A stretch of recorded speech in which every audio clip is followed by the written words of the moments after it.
Oke, bagaimana nasib IHSG untuk semester 2 tahun 2023? Ya kan? Apakah kita akan mengakhiri sideway yang menyiksa ini dengan ibaratnya kalau mengakhiri sideway kan berarti ada dua kemungkinan menjadi uptrend atau menjadi downtrend lagi, ya kan begitu. Ibaratnya turun ke bawah. Jadi ya tetap ada dua kemungkinan, naik atau turun. Nah, untuk menjawab pertanyaan itu, mari kita coba lihat data secara historical, di mana kita akan compare apa yang terjadi di semester 1 versus yang terjadi di semester 2 untuk setiap tahunnya sejak tahun 1999. Untuk perlu diketahui, tahun 2023 ini kita semester pertama diakhiri dengan IHSG minus 2,76%. Semester pertama, ya, tahun 2023. Nah, seberapa seringkah terjadinya IHSG di semester pertama diakhiri dengan kinerja negatif seperti tahun 2023 ini? Coba kita lihat sampai dengan tahun 99, ya. Itu ada satu kali kejadian di sini, satu, yaitu di tahun 2020, 2018, 2008, lalu 2015, kemudian 2008, lalu 2 tahun 2000. Ya. Jadi dari 24 tahun ke belakang yang sudah terjadi, ya, hanya ada satu, dua, tiga, empat, 5 kali kejadian di mana semester pertama IISG berakhir dengan negatif. Jadi sebenarnya kita sedang mengalami market yang ya bisa dibilang apes ya. 5 dari 24. Itu kan artinya 20%-nya. Kurang lebih. Kurang lebih 20%-nya saja. Ibaratnya peluang untuk terjadi di mana ISG semester pertama berakhir di zona negatif. Dan kita sedang mengalaminya saat ini di tahun 2023. Nah, dari 1, 2, 3, 4, 5 kejadian ini, bagaimana akhirnya di semester kedua kinerja ISG gimana? Nah, di sini coba kita lihat tahun 2020 Juli sampai sorry, tahun 2020 dari bulan Juli sampai dengan bulan Desember. Nah, Anda lihat di sini. Juli sampai dengan Desember berarti semester kedua. Positif. Waduh, luar biasa nih. Saya kasih background hijau, clear hijau. Wah, luar biasa ya. Tahun 2020. Kemudian 2018. Wih, positif. Mantap. Ya. Tahun 2015 berakhir dengan ya tambah negatif lagi. Ya, menjadikan tahun itu di tahun 2015 kinerja IHSG secara keseluruhan satu tahun minus 12,13%. Oke, lanjut 2008 krisis global. Semester keduanya gimana? Minus. Makin dalam minusnya ya. Jadi semester pertama hanya minus 14%, semester kedua minusnya 42%. Edian, ini tadi salah clear, ini harusnya merah. Oke, lalu di 2000, semester pertama negatif, semester kedua berakhir negatif juga. Jadi bisa kita lihat di sini datanya bahwa kalau misalnya Anda bilang, oh market yang sudah ditekan terlalu dalam akan mantul dengan kencang. Wah, ya 2020, ya betul. Tapi tidak begitu dengan tahun 2000. Ya, tahun 2000 Anda bisa lihat di sini, market sudah ditekan, semester kedua makin ditekan. Tahun 2008 juga sama, semester satu ditekan, ya lebih dari 10% nih turunnya. Semester 2 makin ditekan, sakit banget, ya kan, seperti itu.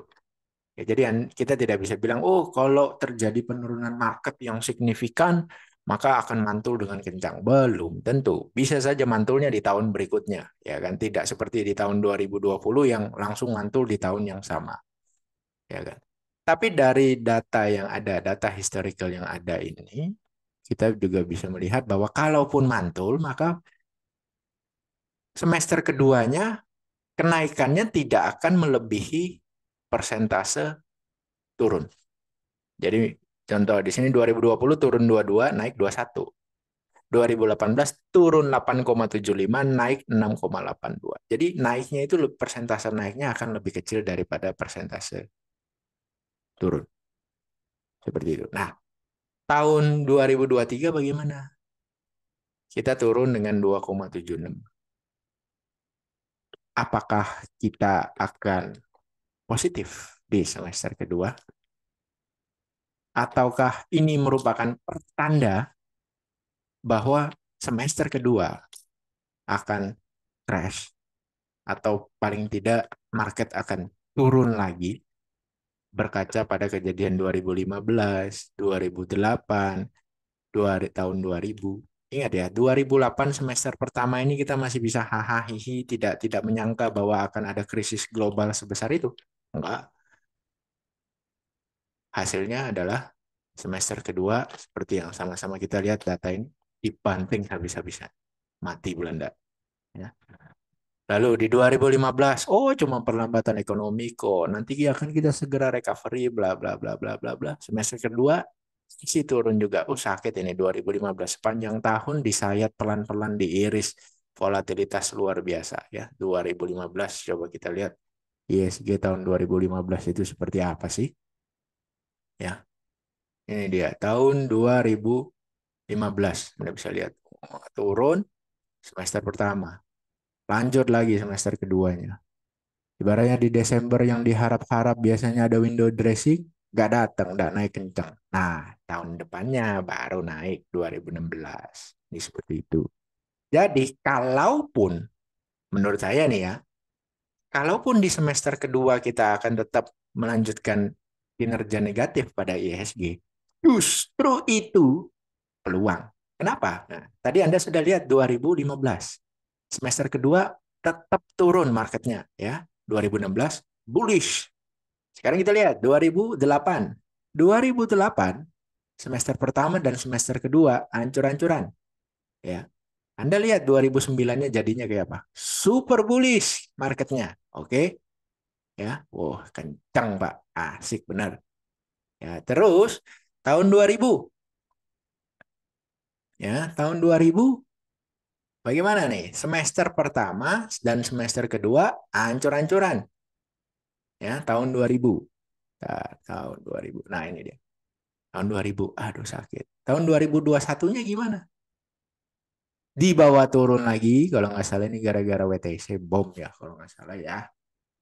Kemudian rebound. Sret. Habis itu turun lagi. Diobok-obok, Pak. Diobok-obok ini. Anda bisa lihat ini sideway ini diobok-obok nih. Ya, lagunya Joshua. Ya, naik turun. Sakit juga nih.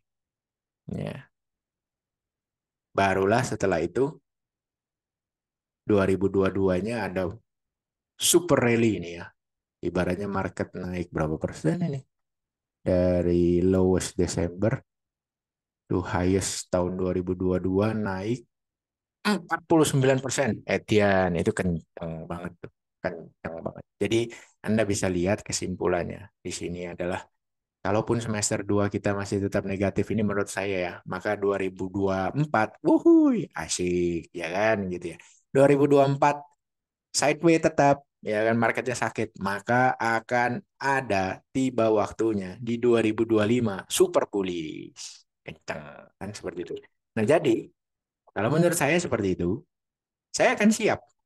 Saya akan sangat siap. Oh jelas buktinya sudah ada tahun 2020 kita semua survive dari crash. 2018 survive. 2015 saya survive. Makanya 2020 kita bisa pesta pora ya kan di semester keduanya. Karena dengan survive pada saat marketnya tidak kondusif, maka kita akan siap menyambut market yang super bullish. Pada saat marketnya tidak enak, kita tetap trading, tapi dengan risk yang super minimal. Supaya jari-jari ini, saraf-sarafnya tetap bisa mengerti input order seperti apa. Oh, market ini seperti ini, nggak enak itu seperti ini. Jadi waktu marketnya betul-betul enak, kita udah siap, tidak perlu lagi ada pemanasan. Simpelnya begini, kayak seperti waktu COVID. Perusahaan yang melakukan PHK besar-besaran, ya, tidak menyisakan karyawan, artinya sisanya sedikit. Untuk operasional jalan pun tersendat-sendat. Artinya benar-benar dia banyak melakukan layoff. Maka pada saat recovery, dia tidak bisa berlari kencang. Anda sudah bisa lihat itu semua perusahaan-perusahaan yang masih harus mentraining karyawan-karyawan baru dalam jumlah yang sangat banyak, mereka ketinggalan, terutama di bagian servisnya. Dengan begitu kan konsumen jadi kecewa. Tapi perusahaan-perusahaan yang ibaratnya tidak melakukan layoff terlalu banyak, artinya misalnya, saya bisa gaji kamu cuma separuh loh ya, tapi saya tidak PHK kamu, saya tidak pecat kamu. Pada saat COVID mereda, dia perusahaan itu bisa berlari kencang, omsetnya luar biasa melezit. Kenapa? Ya karena dia siap. Pada saat COVID, dia cut sebagian, tidak cut semua. Artinya tetap operasional itu bisa jalan dengan baik sesuai dengan kondisi saat itu. Jadi pada saat COVID-nya reda, dia bisa berlari kencang. Tapi kalau yang banyak melakukan cut off, layoff, ya PHK, nah dia pada saat COVID-nya reda, waduh training lagi dari awal tuh karyawan. Training karyawan 3 bulan mah belum tentu terlalu mahir, ya perlu 6 bulan minimal. Jadi seperti itu. Jadi dia kehilangan momentum recovery market itu sendiri. Itu kalau menurut saya, di mana semester kedua kita masih belum akan terlalu sumringah, ya masih biasa-biasa saja. Kemungkinan besar di 2024, ya berdasarkan data historical ini. Bagaimana menurut Anda? Apakah semester 2 kita akan tiba-tiba bullish, ya kan? Apalagi belakangan ini di bulan 7 ini baru beberapa hari kita memasuki bulan 7 ini sudah banyak saham-saham yang meletup, ya naik 50%, 40% hanya dalam 1 minggu gitu kan. Apakah itu menjadi tanda-tanda market akan bullish di semester kedua atau itu cuma sekedar PHP? Seperti beberapa kejadian yang sudah kita alami sama-sama, ya, market seperti seolah-olah kuat, loyo lagi, kuat, loyo lagi, ya. Begitu berulang kali kejadian itu, ya. Berapa kali nih? 1, 2, 3, 4 kali sudah kejadian. Ya. Jadi bagaimana menurut Anda? Coba saya ingin lihat, ya kita survei lah. Paling nggak menurut Anda apa nih semester 2? Bullish? Bearish? Kalau bullish apakah lebih besar dari 2,76%? Kalau bearish kira-kira kita turun berapa persen lagi? Kalau tahun ini berakhir dengan bearish, apa negatif? Sorry. Apakah tahun 2024 kita akan sumringah, kita akan mengalami bullish market? Saya ingin tahu apa pendapat Anda.